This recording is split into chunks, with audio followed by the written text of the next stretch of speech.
Bienvenidos al tercer episodio de Hablemos de Ergonomía. El día de hoy tenemos una invitada muy especial, Tatiana, quien es quiropráctica. Muchas gracias, Tatiana, bienvenida y gracias por acompañarnos el día de hoy. Tatiana, para arrancar de una vez esta conversación, cuéntame un poco qué es lo que te motivó a esta profesión tan importante que es la quiropraxia. Primero que todo, muchas gracias por la invitación. Y partiendo un poquito, ¿qué me motivó? La verdad es que yo primero soy kinesióloga, estudié kinesiología, y en la medida que pasó el tiempo yo me dedicaba a kinesiología, pero la teoría neurológica, específicamente con niños. Y la verdad es que por cosas de la vida, un colega pariente me mostró un poquito qué es lo que la quiropráctica, muy a grosso modo. Y yo andaba con muchas ganas de hacer un cambio. Y dije, ¿sabéis qué? Me encanta esto, pero necesito algo nuevo. Y fue como, ya, ¿qué hago? Y en el momento fue, estudio contabilidad. Ese era mi objetivo. Fue como, me cambio, voy a estudiar otra cosa. Y de repente me topo con el colega acá, Hans, y me dice, Tatiana, ¿sabes que abrieron los cupos para entrar a estudiar quiropráctica? Y yo dije, ¿qué es eso? Fue mi primer pensamiento. ¿Qué es eso? No, es súper entretenido, mira, es todo un músculo esquelético, te va a encantar. Y fue como, ya, a ver, veamos. Y en ese entonces tú tenías que postular. Entonces hice mi postulación, respondí varias cosas que necesitaban, fui a la entrevista y me mandan un correo cuando yo estaba de vacaciones y me dicen, quedaste. Y así como, ¿y quedé en qué? Quedaste en quiropráctica. Ya, sí, súper. Y la verdad es que en un comienzo tenía mucho desconocimiento, pero sí sentía que como kinesióloga habían algunas cosas que necesitaba un poquito más el apoyo. Y apareció este mundo, clase 1, y me enamoré. Sí, interesante porque la kinesiología uno pensaría que igual es muy similar a la quiropráctica, ¿no? O tienen mucha... Sí, es muy parecido. Siempre va a depender un poco el área en el que tú te dediques.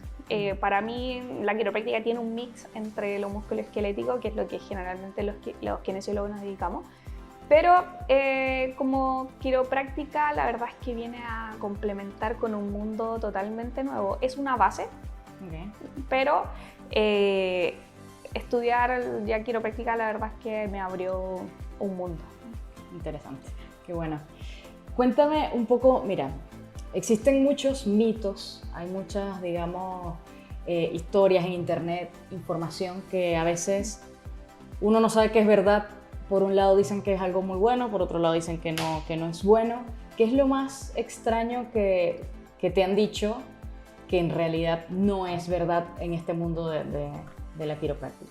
Mira, lo primero es los componedores o el huesero. Es como es lo principal, así como, oye tú, y me ha pasado, de hecho me pasó una vez con un paciente que llegó, que era un caballero, yo estaba en Santiago Centro, y un caballero que llegó así como de Melipilla, no sé, era muy lejos de acá, y yo así como, uy, ¿qué hace acá? Me dice, lo que pasa es que estaba en el campo y se me cayó, creo que era como un caballo, y llegó con un pie así enorme. Y yo así como, ya, ¿y qué hace acá? Me dijo, no, vengo para que usted me recomponga. Y yo así como, ¿me recomponga qué? Y me dice, no sé, mi pie, porque no puedo pisar. Y yo, sí, pero yo no soy huesera. No hago magia. Claro. La verdad es que, a ver, evaluemos. Y es que yo creo que usted está fracturado, ¿sabe? Que en realidad ese no es trabajo mío. Entonces, pasa mucho que se confunden a los quiroprácticos con los componedores, con los hueseros, que es como, es que usted me va a mover y me va a volver el hueso. No, nosotros, ese es como la gran diferencia además de lo que se muestra. Ahora se ve mucho en internet que a mí me mandan un montón de videos los pacientes, así como que está el esqueleto y te tiraste encima y como que se quebró todo. Ya, en realidad no. Cuando ajustamos o hacemos el ajuste, en realidad no es que rompamos, no es que movamos. No, que reordenas ahí esos huesos. No es nada de eso. Entonces yo creo que ese es como el principal... O sea, lo más que se ve en internet, pero en realidad no tiene ni relación a lo que hacemos. Ok. No, nada. Interesante. Bueno, hay un misterio que a mí me gustaría saber. sobre todo, por ejemplo, tronarse los huesos. Yo vivo tronándome las manos, el cuello, la espalda, todo, o sea, todo suena. Y muchas personas, por ejemplo, mi abuela siempre me retaba como que eso es malo, te vas a dañar las manos y todo. Hay personas que dicen que es bueno, que te libera no sé qué cuestión y eso más bien es positivo. Y la verdad es que no sé si realmente es algo malo o no. Cuéntame. Mira, cuando me pasan la consulta, van los papás con los hijos, ahí hay una respuesta. No lo hagan nunca más. Sí, sí. No, pero en realidad no pasa nada. No vas a romper nada. Sí, yo siempre en consulta recomiendo que ojalá estas movilizaciones como sonidos que se hacen en cuello, ojalá no. ¿Ya? Porque en realidad son estructuras que son más pequeñas, entonces, y generalmente cuando uno se auto hace sonar, llegas a rangos que son muy límites. Entonces, si tú ves a alguien que se hace sonar, digo, ¡ay! Y giró la cabeza casi en 360. Entonces, en realidad, no. Ahora en manos, claro, es diferente porque los segmentos son más pequeños, entonces no va a pasar nada. Buenísimo, buenísimo. ¿Tienes alguna anécdota interesante de algún paciente, aparte de, bueno, el del caballo, eso estuvo... O sea... Mira, en general lo que más ocurre es como el miedo al primer ajuste. Yo creo que eso me han llegado harto improperio. Creo que he aprendido a conocer distintas escalas de improperio en la consulta. Ese es uno. Cuando nosotros usamos la camilla, yo tengo mi camilla quiropráctica, que la traje ahí de Estados Unidos, es una camilla súper bajita, ¿ya? Entonces, porque está hecha para mi altura. Perfecto. Y creo que una vez en la vida que no vuelva a pasar, un paciente se gira, un paciente que medía yo creo que 2 metros, y se gira y ¡fa! Y pasa él. Ya, eso ya ha sido como lo peor. Pero el resto, no, yo diría que es como más el susto. Bueno, este paciente que fue como el caso extremo, pero un poquito más de eso.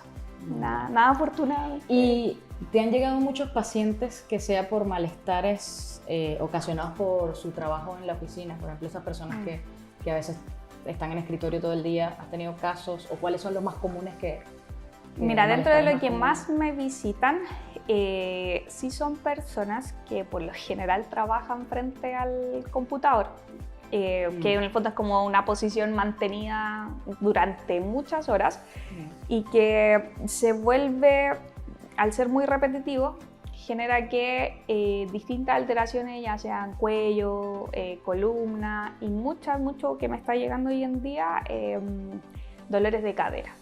La verdad que eso ha sido bastante nuevo, porque generalmente es como, mira, la sensación de pesadez acá en el cuello, porque después de, no sé, 3, 5 horas con el computador ya me duele mucho.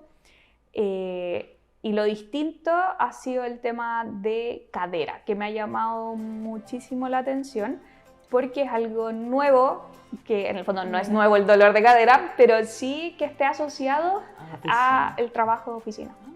Sí. A lo mejor va por el movimiento, el levantarse. Yo creo que ahí hay un mix, y lo conversamos harto con los pacientes, que es la posición del trabajo. ¿Ya? Porque finalmente tú pasas muchas horas en esa posición y una posición mantenida, ya sea el caballero que trabaja en guardia de seguridad, que está todo el día a lo mejor también sentado, pero no en el computador, o está todo el día parado, o quienes trabajan en computador, finalmente un movimiento repetitivo. Y ese movimiento repetitivo, llevado y sumado al sedentarismo, sí nos genera muchas alteraciones en todo, o sea, ya viene a ser, como te decía, o sea, principalmente cuello, ahora columna, y trato de siempre educarlos de que corrijamos su posición de trabajo, veamos qué estáis haciendo, a ver qué pasa si modificamos el computador en vez de frente, pongámoslo ahora alzado, o que el computador que tenía al lado izquierdo, a ver, juguemos colocándolo en el lado derecho. Ah, ya, sí, y ahí empiezan como que uno empieza a ser consciente de lo que está haciendo, porque finalmente yo trabajo nomás. Y en realidad a mí no me enseñaron en la universidad que aparte de trabajar tenía que preocuparme de mi espacio de trabajo. Sí. Entonces hoy en día la gente sí está tomando un poco más de conciencia. El regalo del alzador ha servido harto, porque finalmente me miran y es como, ¿qué es eso? Es así como, ¿qué está haciendo? Y claro, porque yo como estoy sentada, hago la entrevista y después me paro, y mientras estoy ajustando, escribo en el computador de pie. Entonces, claro, el juego es como boom, subió. ¡Ay! Es como, ¡oh, qué bonito! Pero finalmente es porque es una adaptación que todos necesitamos. Yo no estoy todo el día en el computador, pero sí para mí fue muy importante hacer esa modificación en mi puesto de trabajo. Entonces, con los pacientes exactamente lo mismo. Es como que la primera pregunta es, ya, ¿qué trabajas? ¿Qué haces? ¿Cómo es tu puesto de trabajo? Exacto. Sí.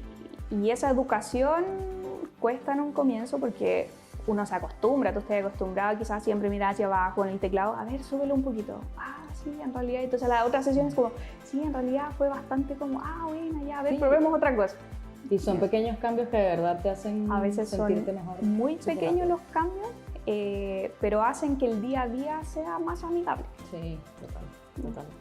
Tatiana, cuéntame dónde podemos ubicarte si necesitamos visitarte. Una darme visita, mira, referencias. yo actualmente estoy atendiendo en Colina, en Chicureo específicamente. Estoy en la entrada de Chicureo, en un strip center que se llama Puertas de Chicureo. Ok, Y ahí estoy atendiendo en una de las oficinas. Por ahora solamente por allá.